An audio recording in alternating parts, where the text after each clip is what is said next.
Another dangerous gas fire, leaking showers and when things go wrong. My name's Alan Hart, and in today's video I've had some clips sent in from Elliot from E-Fry Gas Services, so I'm going to show you them. Some badly installed fires they've set on fire, some poor clearances, etc. We've also got some water leaks to show you and when things go wrong. I've also got a few outtakes from a few of the jobs that I've done, a few of the videos, etc. So I just thought it might be a bit fun just to add a bit of that at end. So yeah, there's quite a lot to go through in this video. As always, please like, share, comment, all that good stuff.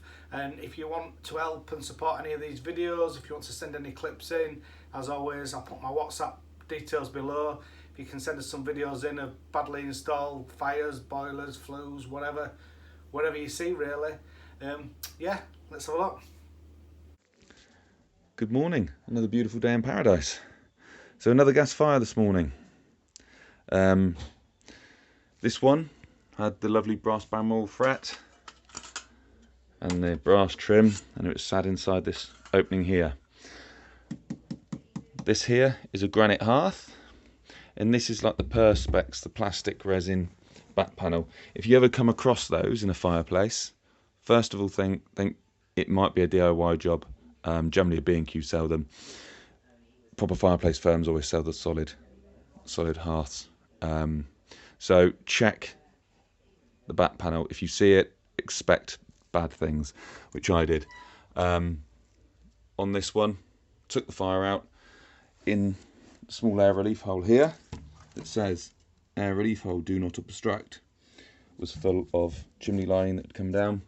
I've cleared most of this away, but the fire was almost touching this bit of brickwork here. You can see it's not very far back, and that is what was causing it to back up and obviously block the air relief hole. So that was my second part of worrying after seeing this plastic panelling.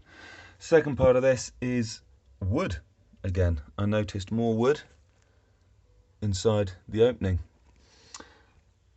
This brickwork should all be knocked back, and then the volume of this opening checked. Every manufacturer is slightly different, so read the manufacturer instructions. The volume inside the chimney opening is only allowed a maximum of something and a minimum of something. I can't say what it is for this. I haven't looked that far because personally I've condemned this gas fire. And someone's ringing again, as they always do. More plasterboard here. Wonderful. And this has definitely been on fire. Came in just for a service here. A few little warning signs, and then this has clearly been on fire. More plasterboard there. A still interim lintel that's doing nothing. And if I can try and get the camera up, I think I will, but a massive void in behind between the plasterboard and the wall there. So it's not sealed, chimney's not sealed, and rain's coming down the chimney into my mouth. Ugh. Obviously screws everywhere. Apparently installed by a local firm about 5 years ago or more that were gas safe registered. So another reason to whip the fires out, even if you're only doing a gas safety inspection. If it's the first time you've done it, you really don't want to take those chances. As always check your manuals, check the installation instructions, and make sure that whatever you're going to install or whatever you're going to check, that you're checking it correctly. You will see me using these Viper gas manuals quite a lot in these videos, and the reason for that is they've given me a letter to say that I can use them, so I've got no worries with copyright, and that's the reason you'll see me with these. They've sent me a few different ones. They've sent me a workbook as well, so I'm going to go through that workbook. I might do a video on that at some point and just go through some questions with you. Just going back to this gas fire now, I just wanted to explain the clearance in the back of the gas fire and what Elliot was meaning. So if you imagine the back of the fire, the actual fire, so if you took the fire out and you laid the fire flat, your fire would look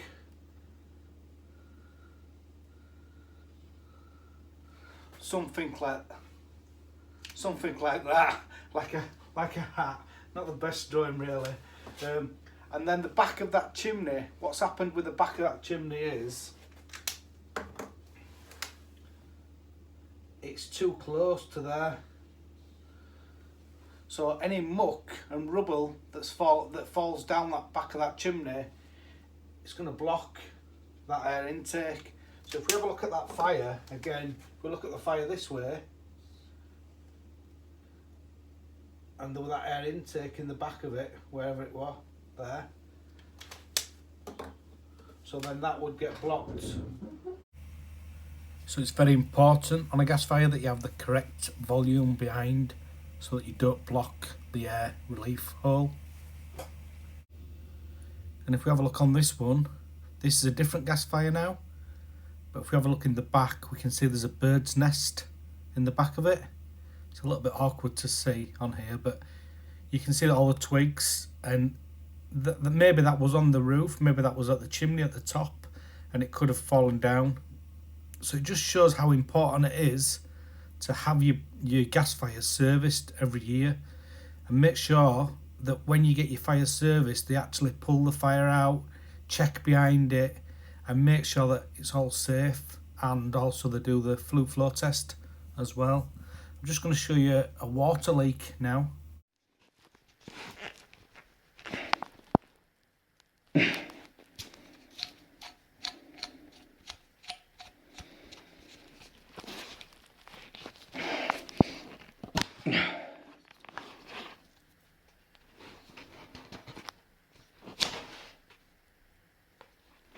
How the hell did that stay on?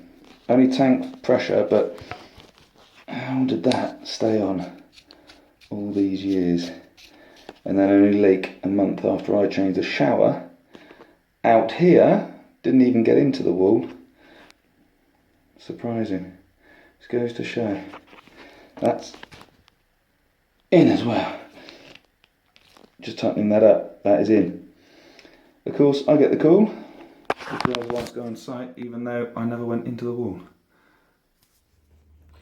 So the plastic pipe in the wall just shows you that sometimes things can go wrong and it's not actually your fault. So I think what's happened there is there's been two pipes sticking out, two threaded bits of the shower sticking out of the wall, and then maybe the shower was just changed, and obviously it hadn't been installed correctly in the past and it held for all them years, and then it's just started to leak. So yeah, sometimes things happen and you just got to deal with it. With regards to the fires, as I've said previously, it's very, very important that you have your gas fires serviced, and you must inspect them chimneys. So when you're doing a gas fire service, you would normally need to, unless it's an open fire and you can see up the chimney, normally you need to totally remove the fire. You need to inspect the chimney, you need to do your fluid flow test, make sure that it's all sound, check the chimney, the full route. So once you've put your smoke bomb in, go up in all different rooms, go outside, go up in loft, check the full route of that flue as much as practically possible, really, just to make sure that the note's mixing and that it's all safe. And then obviously put your fire back in, and then do your spillage test as well to make sure that the fire's safe then afterwards. What I'll do now, I'll just show you a few little silly clips from me doing when I did the draining a cylinder. So yeah, let's have a look at that. My name's Alan Hart, and today I'm going to there's maybe, and then all you need to do is just suck on there.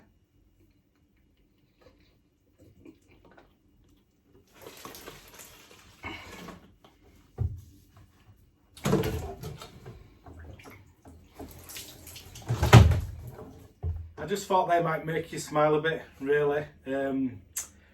Yeah, I had a bit of fun doing that, draining the cylinder. I got Vimto everywhere, all over the floor, all over everywhere, to be honest. Yeah, I hope you found this video of some use. Back to the serious note now. If you've got a gas fire, please make sure you have it serviced, make sure you get it checked. And if you've got any questions at all, please ask them in the comments below, and I'll try my best to answer them for you. Yeah, alright, yeah, thanks for watching.